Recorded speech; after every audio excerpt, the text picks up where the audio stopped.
Hello, everyone, and welcome to the Right to Read Initiative. My name is Dr. Kathryn Garforth from Garforth Education, and I have the pleasure of being joined by Dr. Tim Odegard today, and we are discussing the difficulty with change.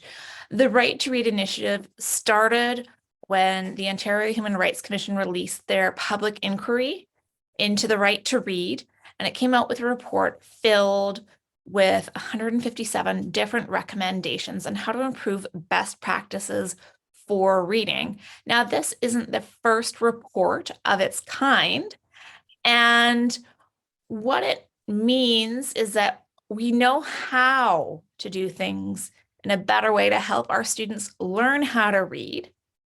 But the question is, how can we make these changes in a meaningful way with realistic expectations? We have amazing parent advocacy groups out there that have been advocating for screening and changing to better practices. There are great groups available online trying to have that impetus for change. But as much as we want it to be a dream world where we can just snap fingers and we have screening and responsive teaching in place, there are things that have to be ready to support the change.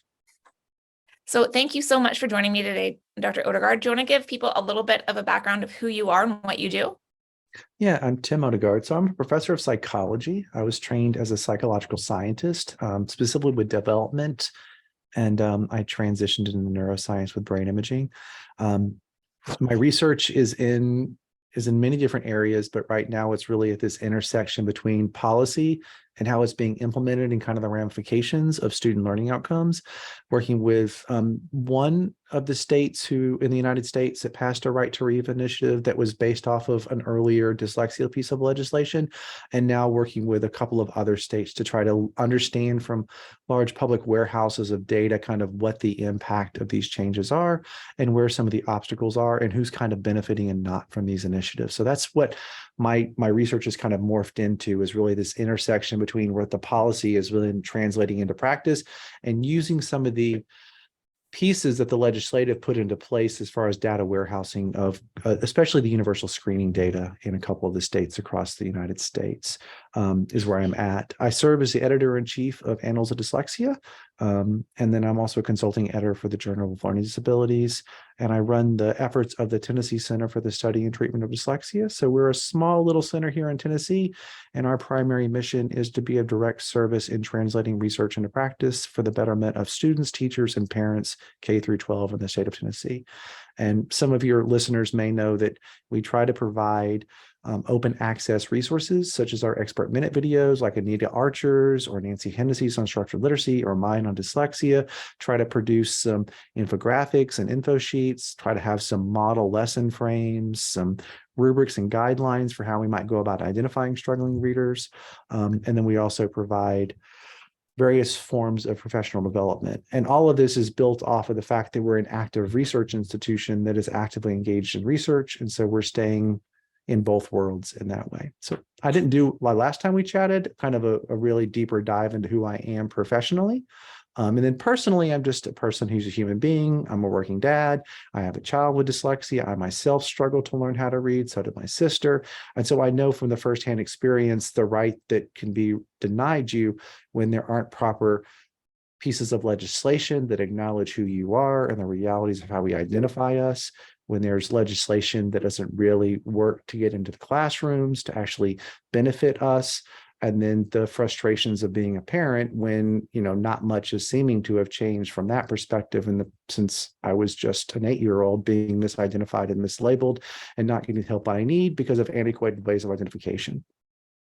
Of course. And I think when you have that personal connection to it as an individual and a parent being in the same boat, the desire for change is that much deeper. But then also the perspective that it's not as easy as some people think, understanding it from the academic side of things. You've done a lot of research in schools, and I'm sure your experience is similar to others, where we can design these amazing programs and packages of curriculum and best practices for teaching. And when research assistants go in and do it with students or a controlled sample, then you get these amazing results. But as soon as we have it going into the classroom, there's a disconnect because teachers don't have the same preparation, background knowledge, and experience with the program that we're using. So it's difficult to have that successful transition. Yeah, and I would go one step further in the ecosystem of leadership. So in the United States, we have the Institutes of Educational Science, which is the research arm of our Department of Education. Within that, when it comes to instructional research, we have different goals. One of those goals is goal 2. That is to show that a program will work. The researchers get all of the resources and they control what happens in the schools. We can see great effect sizes, great impacts on the student learning. When Jenny Wanzak and Sharon Vaughn did a meta-analysis of some of the intervention and instructional research, they noticed that when we went to goal 3 and we had the schools take over and the researchers just went in to observe what was happening, but couldn't come in and train the people, pay the teachers, then they noticed it went down. Well, one of the things that we don't always acknowledge is when you hire people, they report directly to you. They're accountable to you. So when we send in research assistants or we hire retired teachers or new teachers and we train them as research investigators, we're controlling them completely.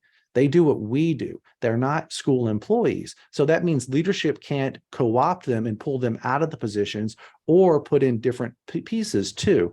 So we often don't acknowledge that above teachers are people who might be misdirecting them or not allowing them to have context to be successful in the first place. When I was running randomized controlled trials in the United States, when I was working in a different setting, I had to remove some of our sites because the administrators weren't allowing them to. And I was tracking the teachers' attendance to the classrooms because I was well aware of what can happen in a school setting. We go in to run a study, they're not our people, they're being pulled to do their jobs as seen by their person, the principal of the building or the AP of the building, and not necessarily what I think their job is, which is to get in there and run these small group intervention studies in a randomized controlled trial with enough observations to do it. So some sites were ineligible because they only met with their kids 5 times out of an entire semester. That is not a test of an intervention. That's not a test of an instructional practice. That's the test of, can you keep a teacher in a classroom with your resources or your understanding of how you allocate those resources? So we often say that teachers are ill prepared. I don't think that we have leadership who prioritizes reading to the extent that it needs to be to actually create the opportunities for the resources for the teachers to be set up for success in the first place, which is why some of us have really started to shift our focus on the ecosystem and acknowledging the multiple layers above teachers, because we often get into a shame and blame mentality. Parents feel this because we know that there's a genetic predisposition, so we carry this weight of knowing that the reason why my son struggles is because he got it from me, I got it from someone before me, because we came in here with a predisposition to struggle. We can also blame teachers for being ill prepared, not well aware, and then we can blame higher education for not having set them up for success in the first place, which we should do. And then, but we also need to acknowledge, if all of those factors were in place, would we have well-running organizations, which are multi-million-dollar businesses with a blank check given to them with no accountability for how it's used for its effectiveness, except for third grade outcomes in the United States? And I'm not calling for more accountability. I'm just saying it's a really odd system where we constantly shame and blame children, parents, and teachers, but we don't have others accountable for that. And as a former child who struggled, I didn't like to be shamed. As a parent, I don't want to be shamed. And as a person who does consider themselves trained to teach, because I am, I don't think that all the burden should fall on me as a teacher either. So I do think we need to widen our expanse about how we hold accountability and who's held accountable and what they need to do in the system to support us. And I think that's one of the obstacles to change. Because my lesson to take away from what you were just sharing is that leadership needs to be there to supervise, support, and make sure that what needs to happen is happening. Mm-hmm. And, there's the terms like reading wars and the pendulum swing and everything associated with going from balanced literacy to structured literacy, or the science of reading, and the changes that need to happen in order for that to occur. Part of the issue that we're constantly fighting against is the higher ups that are currently in position are typically strongly entrenched in those balanced literacy, whole language practices, and they are in the position to control the professional development and the hiring of new staff and committee, and it can affect who's let in to provide professional development and who is hired into the district or into the schools based on their theoretical foundation. So that's true to some extent. But when we also look, at least in the United States, about different policies that have been put in place around that are similar to your Right to Read initiative in Ontario, up in Canada, some of that's taken care of. I mean, I'm working very closely with a handful of DOEs, and I do know that there is complete consistency. There is an understanding that this is the will of the masses. This has been legislatively put in place. This is the way that we're running things now. They're fully on board. So really, that has to be then communicated down to the leadership, and then the leadership needs to do a good job of leadership change, leading through change, which is very hard to do. And they then have to then come in to run the ship. So you're right, it could be. And I've also worked in settings over the last 8 years since I kind of returned to academia and really invested in trying to do more partnerships with state DOEs. And I've seen exactly what you're talking about, that flex of personalities, those strong belief systems. But I can also say that I also work with very closely a handful of state DOEs in the United States right now, where that isn't the issue.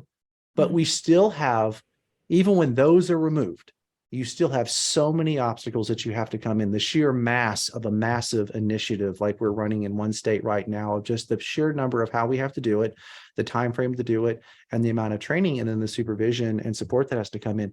Those logistics are very daunting to think about when we're going to retrain 25,000 teachers in the state over the course of the next 2 years, for example. That's a big task, but that's what we're doing. Yeah, and that retraining piece is huge, because there are things that research has shown to be best practices for teaching reading and other topics like mathematics that were never in the teacher education programs of current teachers, maybe if they've gotten their degree in the last few years. But our teachers that have been teaching for 5, 10, 15, 20 years, the jargon and the terminology and the processes weren't part of their learning pathway as a foundational teacher, may not have been part of their pathway as a student when they were learning how to read. So we're having to introduce things from the get-go while they are still actively teaching in the classroom and have life outside of it. So we're asking a lot. I think we are. So I want to hear that perspective. I acknowledge it wholeheartedly. Obviously, folks in higher education like myself can do a better job of making sure that what we now know is better represented and trained to teachers before they get out. I'll also share that there'll never be a time where we don't need in-service training. So I used to hold appointments at a medical school, and I used to train biomedical engineers and others to do non-invasive neuroimaging. I used to work with EMR physicians, and we helped to develop sequences for Siemens for their new, at the time, what was their new scanner. So I was involved in a technical group that did that. That was all brand new stuff. That means that every single radiologist in that hospital setting and across the globe was going to be trained in new sequences that we were creating. It meant that there would be new technologies coming on board. We've subsequently moved past that as well. So ongoing professional development is part of any profession. And there will be shifts based off of technological advancements to any profession. And so the assumption that we will learn everything needed in undergraduate is a misnomer. Can we be better set up and prepared for that? Yes. But we can look at other professions and see that we shift and change, and practices are modified and adjusted. So we will need a solid foundation, but the need for an ongoing in-service and professional development outside of undergraduate or even graduate level courses will not go away for any profession. So it should also be held at. So it's really going to be a balancing of both of those needs. And so we can hold higher ed accountable, but they're going to set them up And that's also going to be the churn of different programmatic pieces coming in. So with different curriculum adoptions, there'll be a need for training, coaching, and supervision. There'll be a need to get your staff in your school setting ready to support that with high fidelity. That's never going to go away. So I'm only hesitant, and I know you weren't saying this, but sometimes when people point the finger at higher ed, it's to let the public education institutions off the hook. I think they're both on the hook, and both are going to be necessary because teaching is a profession and we should elevate it to being respected as a profession. And so again, when I was doing technical development of brand new MR sequences with Siemens and the technical team across Harvard and UT Southwestern Medical School, we were putting new things in the world, and radiologists were going to have to train on those new sequences. Of course. And that was that reality for them, and they're professionals and they had to do it.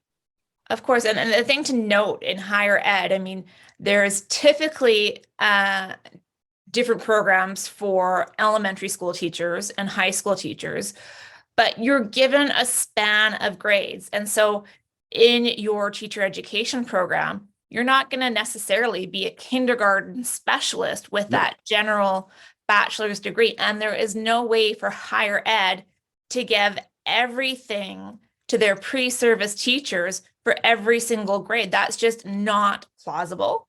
Nope. And effective. And they're things that you are going to have to learn on the job and collect through doing. I mean, you can sit in an ivory tower listening to a talking bobblehead all you want about learning how to read, phonological awareness, and this sort of thing. But until you're actually in the classroom with the students in that process, you're not going to have all the knowledge. And, working with, you can learn about something, say like autism or ADHD or dyslexia or Down syndrome in the classroom. But until you have an individual in your classroom with that diversity, you're not going to really understand it. And the next student that you have with that neurodiversity is going to be completely different from the one, your first student. So yes, you're going to have a foundational understanding, but the supports and needs of that students are going to be different. And you can't just say, okay, here's my prepackaged program for a dyslexic student, and it's going to work for every other dyslexic student that I have. So one of the things that I've done with some of my collaborative work with state DOEs across the country, one in particular I'm thinking of, I help them with some other content experts with thinking about their standards for their K-5 curriculum. And then thinking about then the syllabi for their reading institution, their higher ed institutions, about what foundational knowledge they want.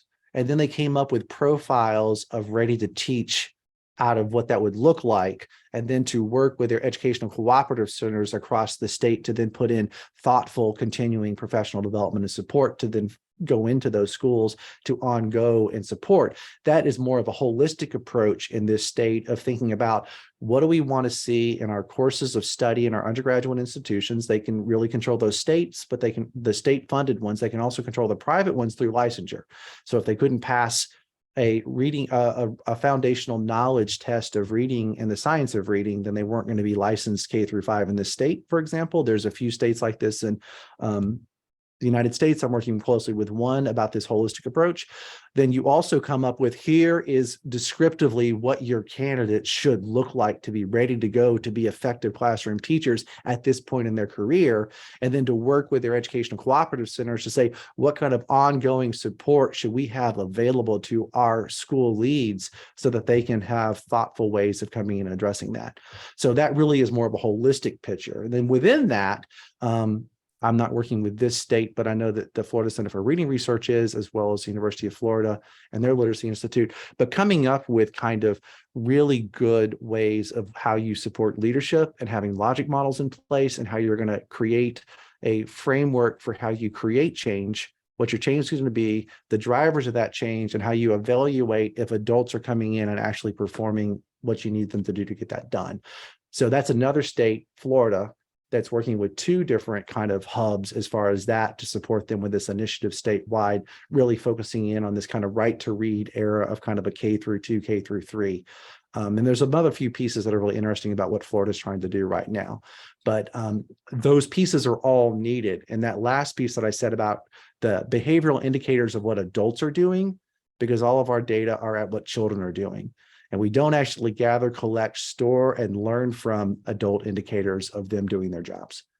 We just hold them accountable for their student performance, which always irritates the teachers. And I would think that they should be less irritated if we hold them accountable for doing what we expect them to do. We show them how to do, and if they do it, just like we expect our kids, we're going to teach you what you need to know. We're going to test you to see if we're learning what you're learning, and that's transferring to showing that you're expanding beyond that for us. We should do that for our adults too. And that's really to support them, just like we would support our students with saying, you're not quite getting where we need you to go, so we're going to come in with a more support. So for our educators, and I always talk about this, of sometimes it's a conversation around how do we better support you, and then sometimes there's non-compliance and it's an HR issue. But we can't document that until we actually track and understand human behavior and monitor that too, in addition to our student behavior. Okay, well, let's take a moment and think about those different institutions in the ecosystem. So if we're looking at higher education, we have what potential teacher candidate or pre-service teacher has going into the program. Mm-hmm. We have what they're learning in the program, what they need to show to get out of the program. Correct. And what they can do afterwards for, say, a master's or a specialization degree. That's right. So typically within departments of education, there are sub-departments. So you have a math ed, a language literacy and education, a special ed, and these sort of things. And in my experience, there's not always the best communication between the departments of what best practices are and how to teach them.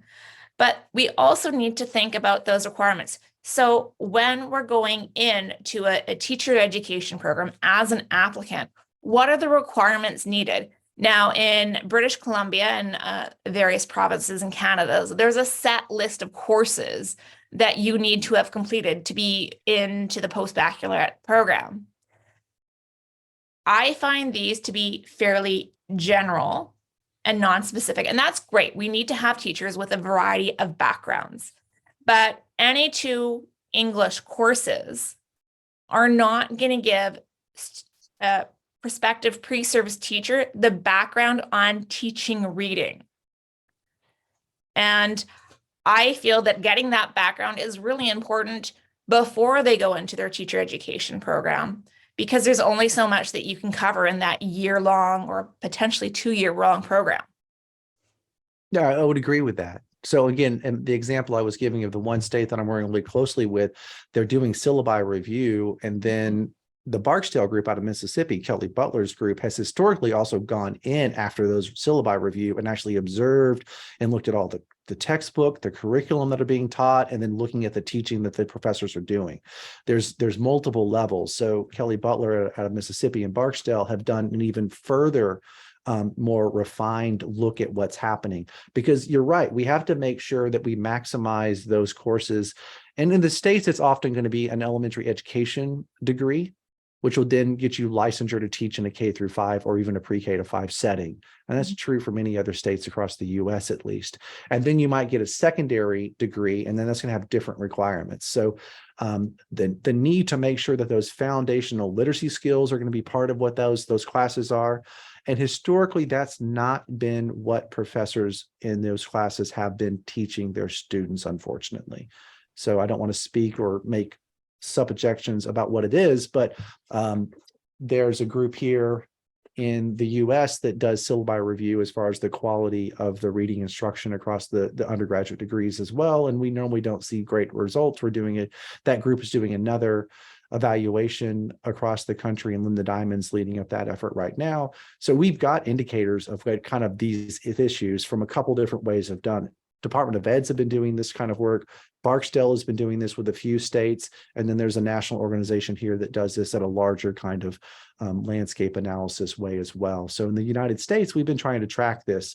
And we've seen some gains over the past few years as far as more of what you would want to see in those classes, especially for those elementary education degrees kind of coming online, but not enough that we would want to see the real change to set the teachers up for success with running these new initiatives across the United States of a real push to the science of reading type of work with the curriculum.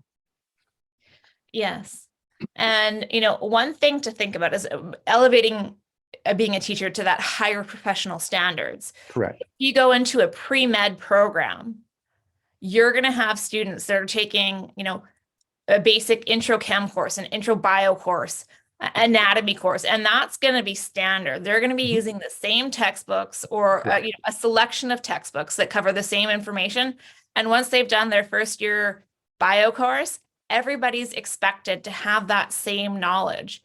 And so when you go into your medical degree, you're going to have a standard knowledge, and we have the MCAT for that, or in law we have the LSATs, and these are tests that have been created to make sure that the candidates applying for the programs have the prerequisite knowledges. I would love to see that for education. So there's a little bit of you're right about that. So, but that would be for the graduate studies. But a lot of our folks are just going to come out with that undergraduate degree and be prepared to be licensed and teach. Mm-hmm. And at least in the States, what we do is that people often will get a pay bump when they get a master's. So that pushed, and higher ed's turned into a business, unfortunately. So that created a lot of 5-year programs, which churned through and got people out with their BA, BS, and their MA or their MS, depending upon what they were. And it wasn't really focusing necessarily what the content might have been in that master's degree program, which is an unfortunate thing that kind of a market economy can do to what happens. So there's a little, so I hear what you're saying, but I would suggest that I want to back up there.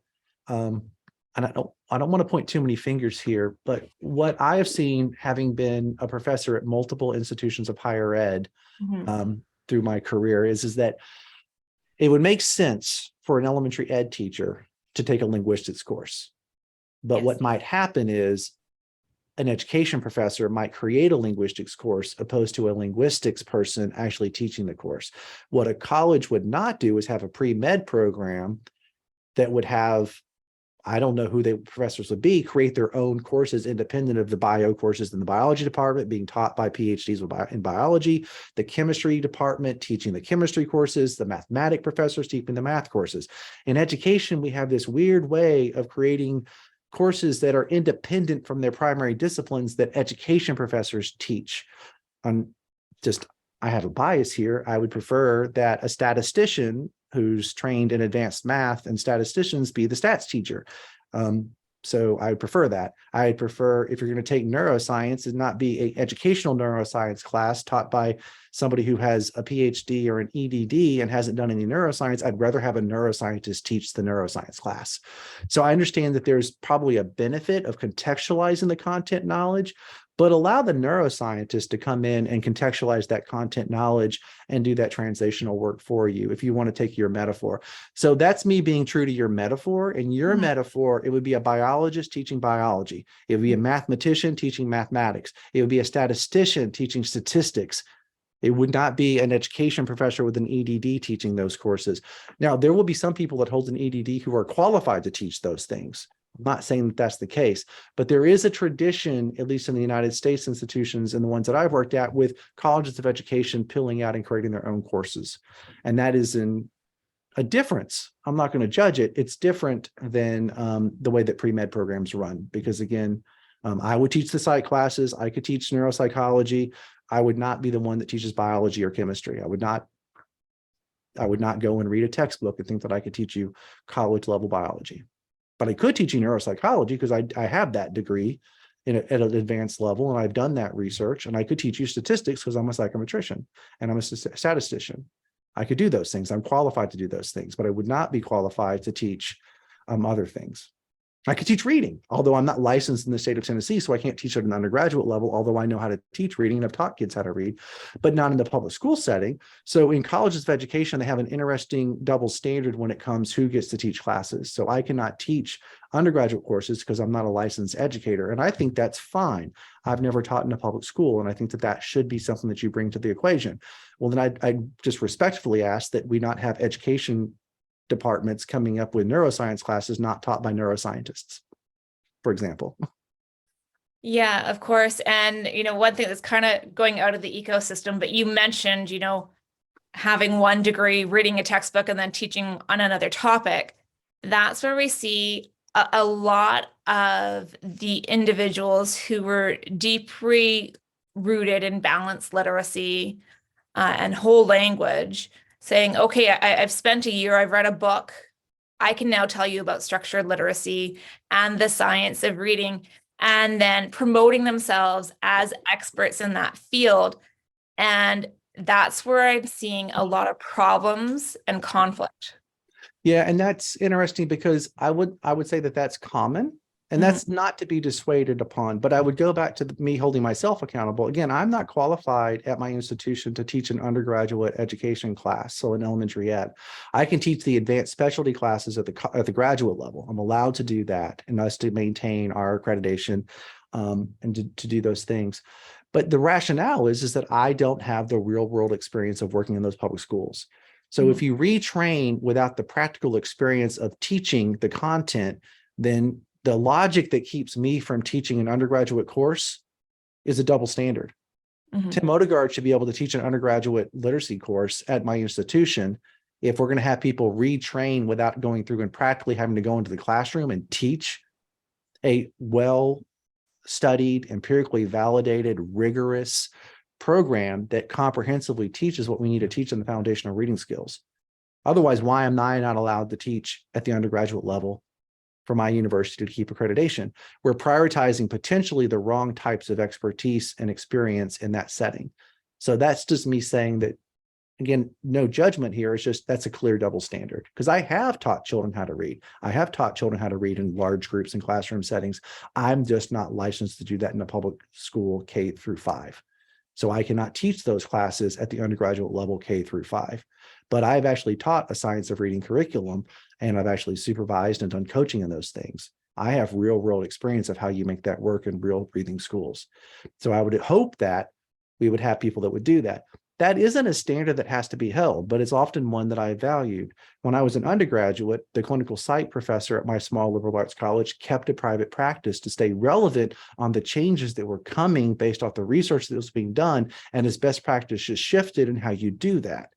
And then college professors at the graduate school level in clinical psychology also are actively modeling and performing practice for their students as part of the rigorous practicum experience. Medical doctors are still going into and practicing to keep their licensure.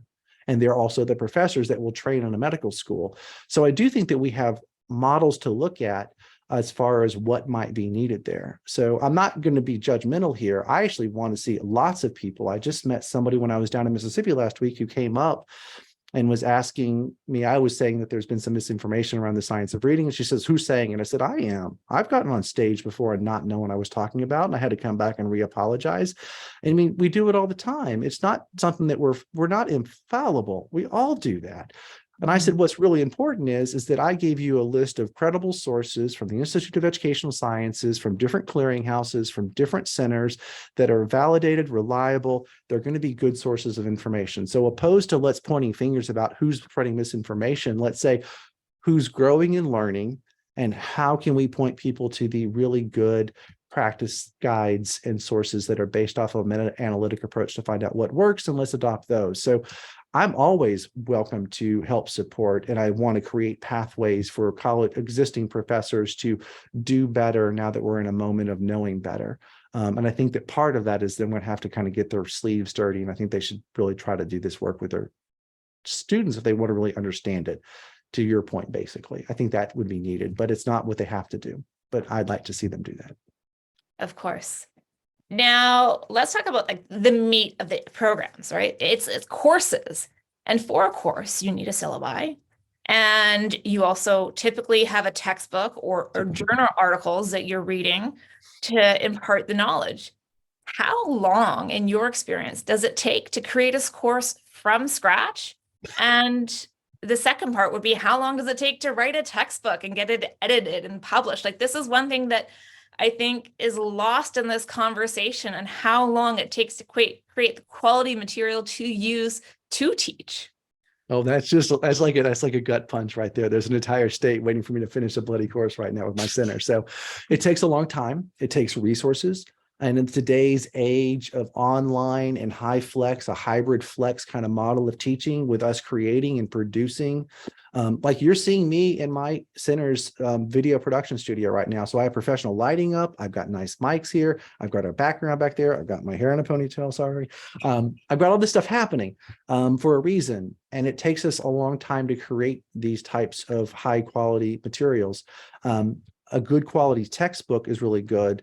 Also, then it also takes time to curate really good, topical, reliable, accessible materials to come in there. It takes time to create assessments to track them along the way, output tests to do all this. So it's really, it's a lot of labor to do this well from scratch.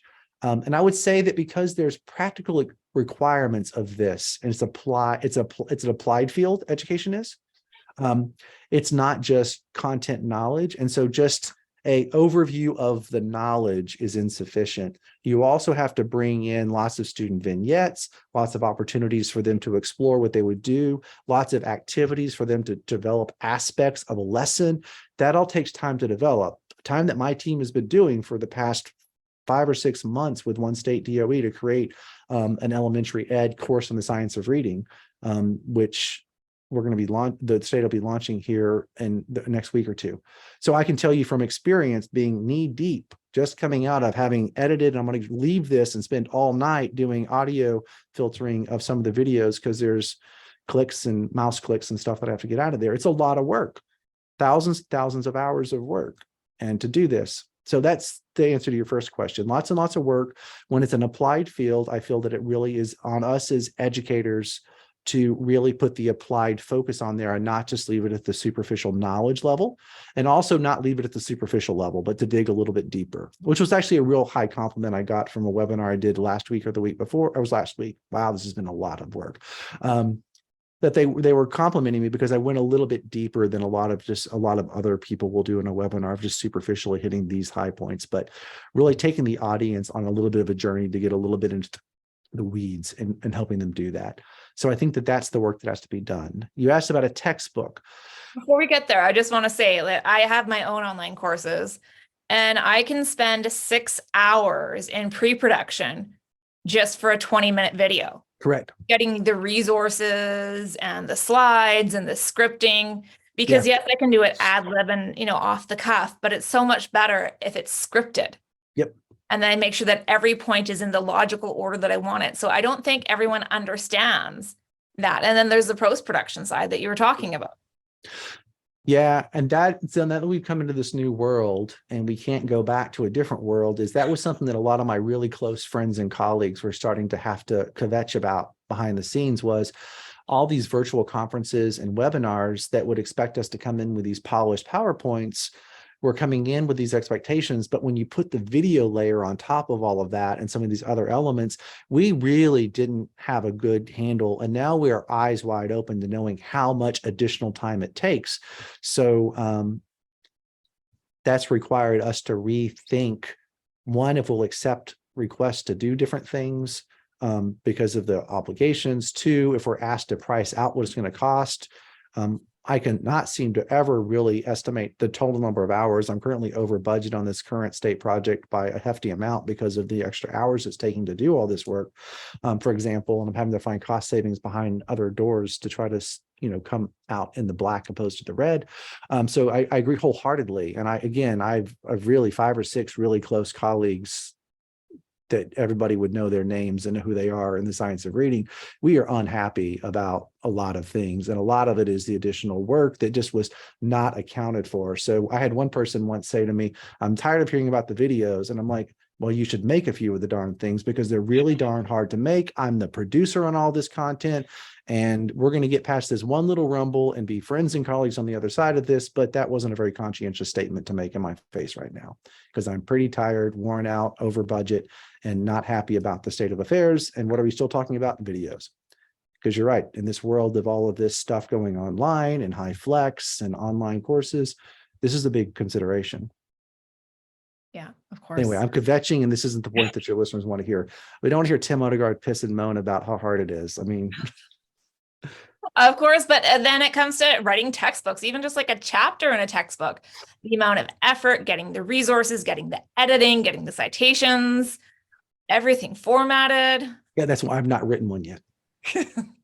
I've been asked so many times. I refuse to write one yet. So there's other things for me to do with my time. And but no, I know darn good and well from the outside looking in the few book chapters I've written, how much work it is. And those book chapters were really still just kind of knowledge filled type of stuff. Us academics, when we're asked to write book chapters, are not textbook chapters. And an educational textbook chapter is going to have student vignettes. It's going to have activities that are instructionally based. It's going to have things. We did create a facilitator guide for this, and that was a pain in the tush as well. And that's the closest thing I've gotten to writing an educational textbook. Again, I've been asked, and at this point, I've not had anybody convince me that this would be something that I should do. So if there's a publisher out there that wants to convince me, good luck. But I will do one eventually, but it's not right now. But it takes time, it takes effort, and it's not like you write it in a week. It's No. published or edited the next week, and then it's on the bookstore. Like, yes, you have the ability to self-publish, but then there's the quality control and the peer review process that doesn't happen. And again, that's where we're seeing a lot of people who consider themselves an expert in the field and to have the knowledge. But in reality, do they really? But they've gone out and self-published a couple books. So of course they must be, right? Yeah, I'm going to be a little generous here, though. I do think that more times than not, people do model the behavior of saying where they have knowledge and when they don't have knowledge. I think that a good shift would be to have things have more practical. I mean, education's an applied field. It's like engineering. You know, you've got to learn how to build the bloody bridge. You just can't have it be a textbook example of building a bridge. If all of our engineers walked out and just got to go and take the lead responsibility of building a bridge, we'd have a lot more fatalities in the world. So in these applied fields, it's really important to have the applied examples, implications, as well as supervised experiences to go out and baby step your way to taking the lead on stuff. So I think textbook authors in general understand their role about what they're doing and the gap they're filling. So I think it is on creating more expansive options and like accompany workbooks, facilitator guides, and other things that would support that. And then also having a robust program of study, as we were talking about earlier, to wrap in practical experiences and some type of a real partnership with, let's say, a local educational school with a college of education, so that they're actually going into the field as a lab course and there's a close relationship.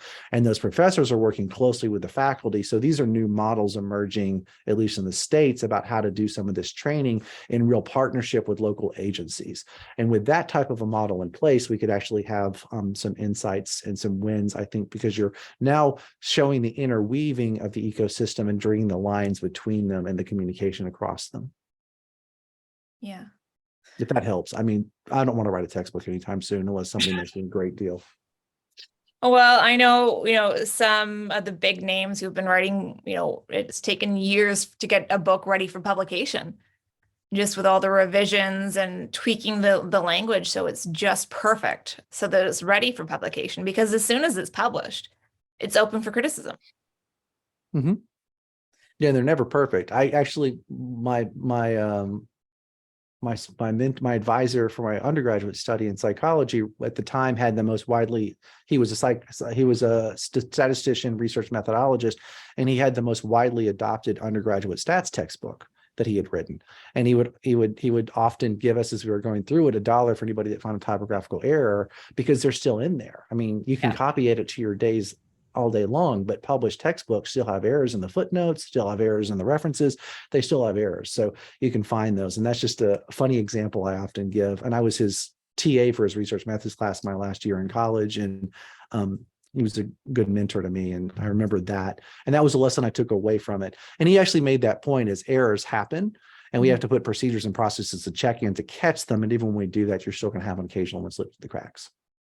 Of course. Yeah. And I've had the same thing with, being in classes where I've had the professor, I've written the textbook and I'm like, look, let me know. You'll get an extra percent. You got Yep. $1, we got an extra percent on our grade. It all depends.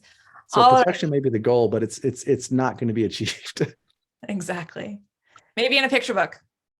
Maybe in a picture book. All right. So you've got the courses, and then it's trying to figure out when the students have captured enough and what areas need to be included in that first education degree to qualify them Sure. for becoming a teacher, because it's not just teaching reading, writing, and arithmetic. There are so Right. many other factors that need to be included and have equal importance in deciding what is enough to have them so they can hit the ground running. So many teachers who exit their teacher education program feel like they know barely anything. And the most useful parts of their school program was actually during the practicum in the classroom. Yep. And I think we need to be able to transform the teacher education programs so that they don't feel like that. Yeah, I think what you're highlighting is something I wrote down earlier, and I'm going to come back to, which is we need more robust standards linked into the disciplinary areas that, let's say, a degree should be preparing you to teach. So I know that, and that has to be developed with lots of different voices in the room to create those standards, and then those can come up. That's why I was highlighting that one DOE that was revising their standards, also then incorporating that work into preparing what the courses for teacher prep should be to get them out to be licensed. What is our exit exam for showing that they've got some of the knowledge that we need them to have, at least at this level, and how do we then support them moving forward? Because you have to close that net. We often point at one thing. I've heard a lot of teacher blaming, or then some people will blame higher ed, and then nobody ever blames or looks at the leaders, which obviously the captain is responsible for the ship. So I come from a military family, so that's my perspective. And so I don't hold leaders accountable because I don't have respect for them. I hold them accountable because I have immense respect for leadership, and leaders take accountability for what is wrong on their watch. Well, and that's again where we need to, in my opinion, hold higher ed accountable, because at least in Canada, to become a principal or a vice principal, you need to do additional training. And it's in that additional training that I feel we need to have the foundation for making sure that they can be that leader, that captain, to provide the support and learning environment. They're not just sitting in their office all day, twiddling their thumbs and making sure kids follow the rules. They should be an active participant, going into the classrooms, helping with the progress monitoring. A big thing is doing screening measures with students and progress monitoring.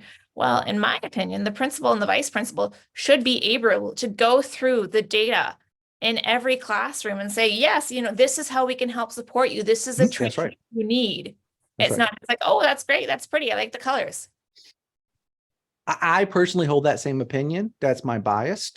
And that's how I've created myself, which is good and bad. It's not the only way to go about doing things. It's not the only form of leadership. But I personally hold a model which I can step in and do pretty much anything that my staff can do. They can always do it a little bit better than I can, but I could fill in. I could go back to the end of this table and I can step in and do the lesson that was just given to 2 students here in an intensive dyslexia specific intervention. I can do that work. I can go into back in my center and I could administer psychoeducational battery of tests. I could score them, I could interpret them, and I could then give you recommendations on what we should do instructionally. I can walk into the research lab and I can pull open R and I can run all the statistical analyses. I can pull open SciScope, which is an old school program. I can pull up E Prime, SuperLab, and I can program that up and I can interface with my EEG system or an MRI system. I personally am of the view that I should be able to walk in and do a lot of and lead through that. And then when I can't, I listen to, hold space, and I learn from, and I try to elevate my understanding from the expertise of the people around me. I've never taught high school. I teach college. So that's a missing gap in mine. So I listen to my secondary educator here immensely. when it comes to that type of stuff, and I value her. I am not as proficient at a lot of the teacher talk and the teacher stuff, so I lean on my staff when it comes to that. I'm not a school psychologist and as adept at knowing all those procedures and processes, so I leaned heavily on my school psych. So I have competencies around what their expertise is, but I also am not as good as them. So I learn from and build off of their expertise to increase how I can lead. That's just my own personal bias. So I agree wholeheartedly with that. And when I'm in a school, I can walk into a data room, look at the charts on the wall, and I can get into and have a conversation with those teachers. And I'm part of a team then when I do that. So I personally have a bias to think that that's how we should lead. It's not the only form of leadership. No, of course not. And it's knowing your reasons and knowing your strengths and weaknesses and where to point teachers. If say, you know what, that's not my field of expertise, but this person is, so give them a call and they can help you. That's right. I think so. I think it's being able to network. But I often, this is going to be judgmental, but I think bad leadership is defaulting and saying, that's not my job. Again, that's what I was really highlighting is the captain goes down with the ship for a reason. And I don't think that a leader ever gets to say at the end of the day that that's not my job if it's on my watch. So if there's a job that needs to be done, I do it for my center or the teams that I work with. And I don't have the same level of respect for leaders who can't follow suit on that one, because I do think that we ultimately should be able to fill in and get the job done. And that might mean that I get the people in with the right qualifications and listen to them, but I at least need to have enough awareness to know that that is a need on my team. And understanding, that comes from understanding, and it takes knowledge to have understanding. It takes background knowledge. Yes, of course. Now, we've focused a lot on higher ed, but I want to talk about on the job professional development, because that is something that all teachers need, any professional needs. What do you think we can do to bring professional development to the next level?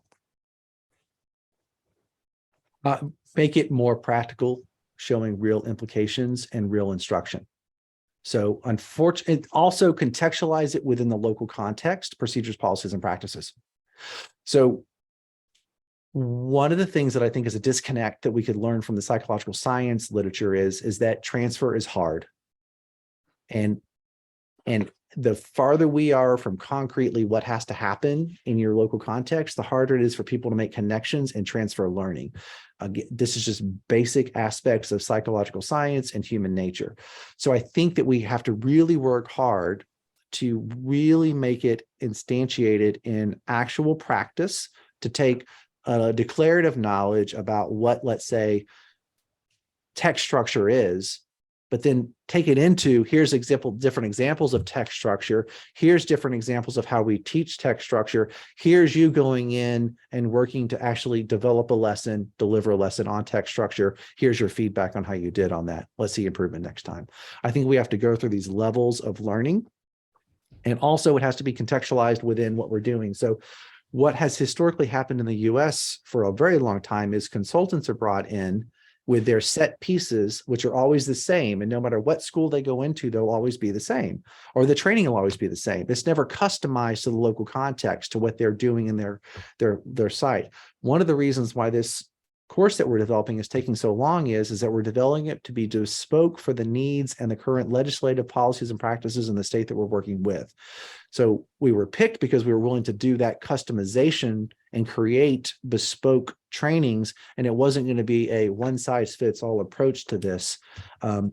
We'll be criticized and held accountable, and I hope we are, and we'll learn from this, and we're not going to be perfect.